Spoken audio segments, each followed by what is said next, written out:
अफगानिस्तान की राजधानी काबुल से एक बार फिर भारत विरोधी ताकतों की साजिश सामने आई है। भारतीय दूतावास के पास एक बार फिर से भीषण विस्फोट हुआ है। हालांकि इस घटना में किसी के हताहत होने की खबर नहीं है, लेकिन ये स्पष्ट है कि भारतीय कर्मचारियों और भारत की उपस्थिति को निशाना बनाया गया है। चलिए जानते हैं काबुल में भारतीय दूतावास के पास विस्फोट का आखिर पूरा मामला क्या है। दरअसल अफगान मीडिया के मुताबिक ये विस्फोट भारतीय दूतावास के पास 27 दिसंबर दोपहर करीब 3:30 बजे हुआ।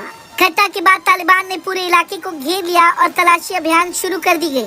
हालांकि भारतीय दूतावास को 2020 में ही बंद कर दिया गया था, लेकिन 2023 में भारत ने तालिबान शासन के तहत एक छोटी टीम को काबुल में तैनात किया है। इस घटना से कुछ दिन पहले जलालाबाद में भारतीय उच्चायोग के स्थानीय कर्मचारियों को भी निशाना बनाया गया था। इन दोनों घटनाओं ने ये सवाल खड़ा कर दिया है कि अफगानिस्तान में भारत विरोधी ताकतें सक्रिय हैं और उन्हें कहीं न कहीं पाकिस्तान का समर्थन प्राप्त हो सकता है। विशेषज्ञों का मानना है कि अफगानिस्तान में भारत की बढ़ती उपस्थिति से पाकिस्तान असहज महसूस कर रहा है। वो तालिबान विरोधी ताकतों के साथ मिलकर भारत के खिलाफ साजिश कर रहा है। काबुल और जलालाबाद में हुए हमलों के बाद ये आशंका बढ़ गई है कि पाकिस्तान अपनी प्रॉक्सी ताकतों जैसे इस्लामिक स्टेट खुरासान ISKP का इस्तेमाल कर रहा है। अफगानिस्तान में तालिबान के कब्जे के बाद से ISKP ने अपने हमलों को तेज कर दिया है। विशेषज्ञों का कहना है कि पाकिस्तान ISKP को तालिबान के खिलाफ प्रॉक्सी के रूप में इस्तेमाल कर रहा है।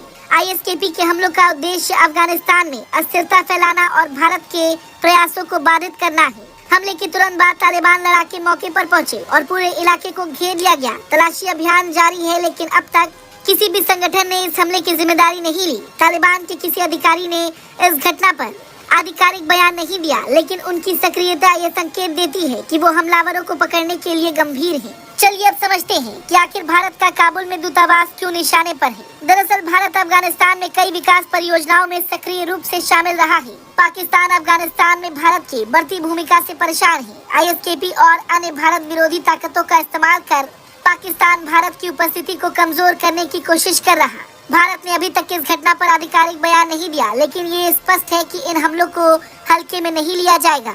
भारत को अफगानिस्तान में अपनी टीम की सुरक्षा सुनिश्चित करने के लिए कड़े कदम उठाने होंगे और अंतर्राष्ट्रीय स्तर पर पाकिस्तान की साजिशों को उजागर भी करना होगा। आपको बता दें, 2021 में तालिबान के सत्ता में आने के बाद भी भारत ने तालिबान से संपर्क बनाए रखा। हालांकि काबुल में भारतीय दूतावास की टीम की तैनाती ये संकेत देती है कि भारत तालिबान के साथ व्यवहारिक संबंध बनाने के लिए तैयार है, लेकिन इन हमलों ने इस प्रक्रिया को चुनौतीपूर्ण बना दिया है। भारत को इन घटनाओं का कड़ा जवाब देने की जरूरत है, ताकि अफगानिस्तान में उसकी उपस्थिति मजबूत बनी रहे और दुश्मनों को उनके मंसूबों में कामयाब न होने दिया जाए।